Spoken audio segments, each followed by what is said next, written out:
Et le Conseil constitutionnel peut-être aura le dernier mot. Il y a plus de recours des parlementaires, mais également des candidats. Pensez-vous que le Conseil constitutionnel va casser la décision, cette proposition de loi entérinée à l'Assemblée nationale?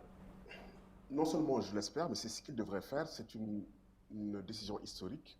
Le Conseil constitutionnel a l'occasion de restaurer la République, a l'occasion de jouer le rôle qu'on attend de lui, a, a la responsabilité historique de dire le droit et a la responsabilité historique de limiter le pouvoir exécutif qui ne se limite pas dans ses frontières naturelles et qui outrepasse ses droits.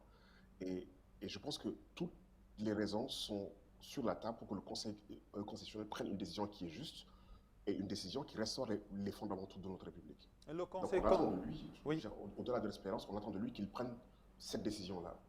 Oui, prendre une décision est une chose, appliquer cette décision en est une autre. Si le Conseil constitutionnel casse le verdict, vous avez vu, entendu la réponse de Macky Sall, pensez-vous que Macky Sall va appliquer les décisions qui sortiraient du Conseil constitutionnel? Je ne sais pas ce qu'il va faire, ce que le président de la République va faire, mais il doit les appliquer. Il doit les appliquer. Je veux dire, le serment qu'il a prêté, au moment où nous lui confions les destinées de la nation, une fois qu'il a été élu, l'acte de prestation de serment, c'est un acte qui l'institue dans la fonction de président. C'est une parole qui est performative. C'est une parole qui l'engage au nom de la nation et il doit la respecter.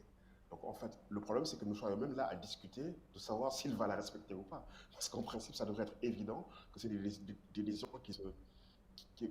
des décisions qui l'obligent et qui s'imposent à lui. Et le fait même que l'on soit dans un espace où nous ne soyons pas sûrs de ce qu'il va faire relève de la vraie crise et du vrai déficit démocratique dans lequel on est. Le Déficit président dé... n'est pas un demi-dieu, c'est un individu à qui nous avons confié le destin de la nation dans des règles, dans un contexte, avec une légitimité et une légalité, et aussi avec des limites qui s'imposent à lui.